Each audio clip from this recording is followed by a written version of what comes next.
Look at it this way. It's not like All Might called Bakugo the coolest guy ever.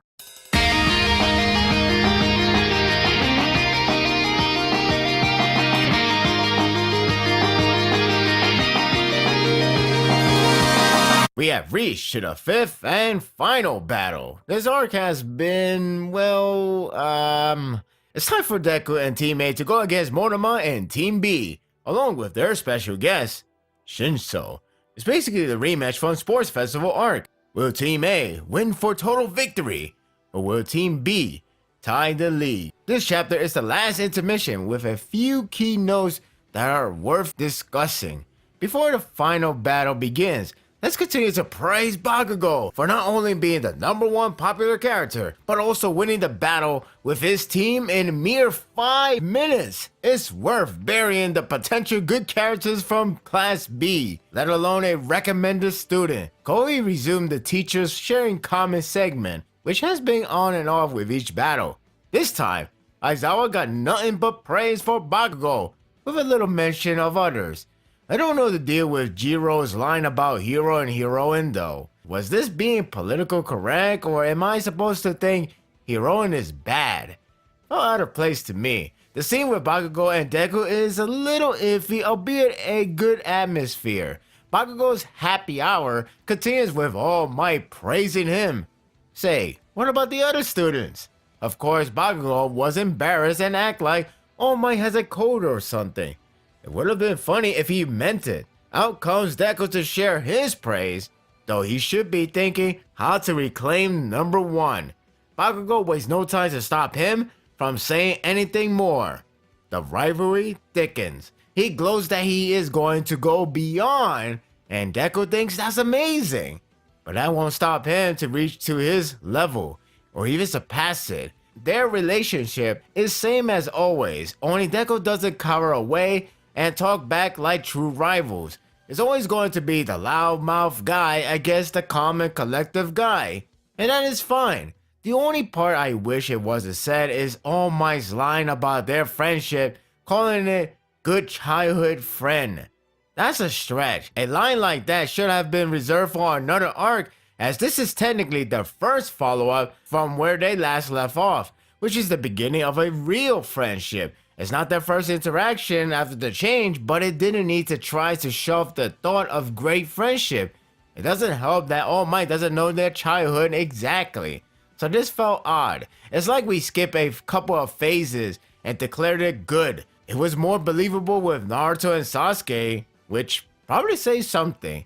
It was a simple good rival moment, but the hammering in wasn't needed. The biggest surprise of this chapter is Monoma, because he's actually talking normal, not shouting. Hell, he becomes a philosopher, noting how their failures are part of the experience as they were once inexperienced. They are supporting characters to other lives as they are the protagonists of their own. Which one of them has a tragic story? The tragedy is forever supporting character. Although he was all wisdom, the girl with the mask, don't know her name, I don't even think we have her name, simply brush it off. Shame. It goes over the planning on taking out Team A. Basically, they thought Setsuno's plan isn't bad to use for this battle, which essentially means that Team is another one-man army. If true, well, maybe Hiromin is cursed. Since this Team B is a 5-man team, the strategy can alternate to a different advantage. The main problem is Deku himself. Again, it tells me it's his showtime only. As for others, well, go fight, win! Shinso speaks up after a long hiatus. He wants to use that rematch clause, but aware that Deku has broken free of his brainwash before. Even so, he is their main target because he's the protagonist that's in third place. He's actually counting on Monoma's quirk to help him to defeat Deku. Regardless, it's on Shinso to make it happen. The heroes think Shinso did well in the first battle, but here, it is hard to say. At least the focus on Shinso resume, so it's basically Deku and Shinso's spotlight. Maybe a little bit of Monoma as well. The chapter shifts focus on Team A as the supporters are worried about Shinso's quirk. One of each has the ability to float, melt, and stick respectively. but they are still at disadvantage. That's fine, since Deku is there to use his brain and probably think of something to make them useful. The one concern I had, which channeled through his friends, is whether Deku's quirk is normal after that random outburst in his room. There is nothing out of ordinary so far, which appears to be good news, though the later scenes suggest otherwise. For now, Deku believes everything is back to normal, hype for the battle. It's too bad for Minata to feel left out in a fronting squad now that Deku has complete confidence. This tells me that something will happen to Deku during the battle. I predict a power-up that may be unseen even to All Might. That or the quirk will go out of control. The fifth battle is about to begin, but my intention goes elsewhere. Not hard to lose interest. However, there are two pieces that are worth my attention. Right as the battle begins, Gran Torino makes a phone call to All Might. Last time we heard about him, All Might had him assigned to learn more about any tie-in to Deku's situation. The timing is convenient for a possible shocking revelation, but this needs some energy to be thrilled.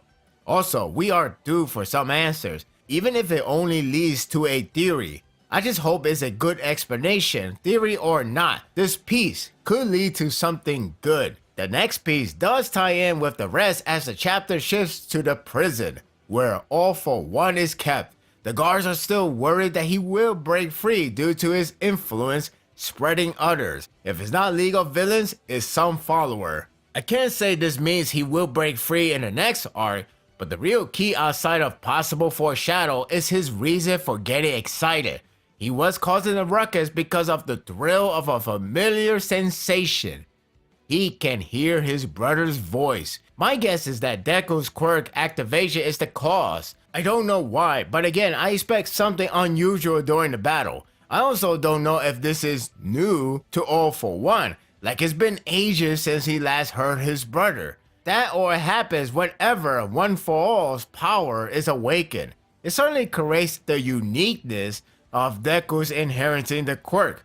I hope it doesn't resort too much into the Chosen One territory. This was a good chapter due to build up for a possible interesting development. While there was nothing wrong with the rest of the content, aside of questionable timing with that friendship line, is another intermission before the battle begins. The interest is all on the aftermath effect of Deku's dream. Battle start. And that will do it for the review. I hope you enjoyed this one. At least after this battle is over, we got something to look forward to. At least that's the way how it was presented in this chapter. Regardless, it all depends what happens with Deku in this one. What do you think of the chapter? Who will win in this battle? What exactly does All For One means when he say he heard his brother? Share your thoughts in the comment section. If you like this and want more of this, subscribe to my channel and my world will be yours to stay. Until next time, take care.